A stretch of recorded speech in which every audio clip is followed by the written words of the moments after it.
Value zone hyper mart Nandamuri Balakrishna గారిచే November 28న నాచారంలో గొప్ప ప్రారంభం. తొలిసారి లోక్సభకు ఎన్నికైన ప్రియాంక గాంధీ తన నానమ్మ ఇందిరాగాంధీ లుక్లో కనిపించడంతో కాంగ్రెస్ కార్యకర్తలు ఆనందం వ్యక్తం చేశారు. అచ్చం నానమ్మలానే చీరకట్టు, ఆ నడవడిక అంటూ హర్షం వ్యక్తం చేస్తున్నారు. ఇక కేరళ సాంప్రదాయాన్ని అనుసరించి క్రీమ్ కలర్ చీర కట్టుకున్న ప్రియాంక గాంధీ పార్లమెంట్ హౌస్కి చేరుకున్నారు. ప్రియాంక కేరళ కాటన్ జరీ చీర ధరించి కట్టుబొట్టుతో అక్కడి సంస్కృతి ప్రతిబింబించేలా లోక్సభకు హాజరై ఎంపీగా ప్రమాణం చేశారు. ప్రమాణ స్వీకారోత్సవం సందర్భంగా ప్రియాంక తన చేతిలో రాజ్యాంగ ప్రతిని పట్టుకొని దానిని గాలిలో చూపుతూ హిందీలో ప్రమాణ స్వీకారం చేశారు.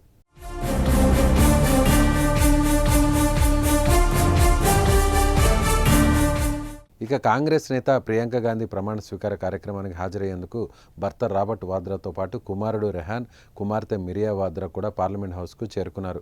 ప్రియాంక తన తల్లి సోనియా గాంధీతో కలిసి పార్లమెంట్ హౌస్కు వచ్చారు. తల్లి సోనియా గాంధీ, రాబర్ట్ వాద్రా, రాబర్ట్ తల్లి, ఇద్దరు పిల్లలు మల్లికార్జున ఖర్గే, రంజిత్ రంజన్ సహా పలువురు కాంగ్రెస్ ఎంపీలు కూడా ఎంపీ గ్యాలరీలో కూర్చున్నారు. అంతకుముందు ప్రియాంక లోక్సభకు అడుగుపెట్టగానే కాంగ్రెస్ ఎంపీలు శుభాకాంక్షలు తెలిపారు. ఆమెను చుట్టుముట్టి ఫోటోలు, సెల్ఫీలు దిగారు. ప్రమాణ స్వీకారం అనంతరం రక్షణ మంత్రి రాజ్నాథ్ సింగ్, నితిన్ గడ్కరీలకు అభివాదం చేసిన ప్రియాంక గ్యాలరీలో కూర్చున్న సోనియా గాంధీని, ఆమె అత్తగారిని కూడా పలకరించారు. ప్రియాంక గాంధీ తొలిసారి ప్రత్యక్ష ఎన్నికల్లో పోటీ చేశారు. గత వారం ముగిసిన కేరళలోని వాయనాడ్ లోక్సభ స్థానానికి జరిగిన ఉప ఎన్నికలో భారీ మెజార్టీతో ఎన్నికయ్యారు. వాయనాడ్ లోక్సభ ఉప ఎన్నికలో 4 లక్షలకు పైగా ఓట్లతో గెలిచారు ప్రియాంక.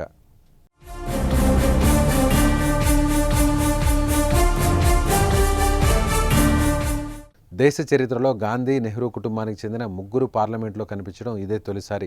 ప్రియాంక గాంధీతో పాటు ఆమె సోదరుడు రాహుల్ గాంధీ లోక్సభలో ప్రతిపక్ష నేతగా ఉండగా, ఆమె తల్లి సోనియా గాంధీ రాజ్యసభ ఎంపీగా ఉన్నారు. ప్రియాంక తొలిసారిగా చట్టసభలో సభ్యురాలయ్యారు. ప్రియాంక గాంధీ 5 సంవత్సరాల క్రితం 2019లో లోక్సభ ఎన్నికల సమయంలో క్రియాశీలక రాజకీయాల్లోకి ప్రవేశించిన ఎన్నికల్లో పోటీ చేయలేదు. అప్పటి నుంచి పార్టీ ప్రధాన కార్యదర్శిగా తన బాధ్యతలను నిర్వహిస్తున్నారు. తాజాగా రాహుల్ గాంధీ రాజీనామాతో ఖాళీ ఏర్పడ్డ వాయనాడ్ స్థానంలో పోటీ చేసి గెలుపొందారు.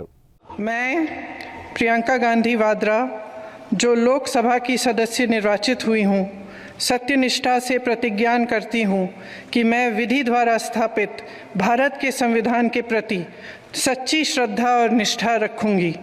मैं भारत की प्रभुता और अखंडता अक्षुण्ण रखूँगी तथा जिस पद को मैं ग्रहण करने वाली हूँ उसके कर्तव्यों का श्रद्धापूर्वक निर्वहन करूँगी। जय हिंद।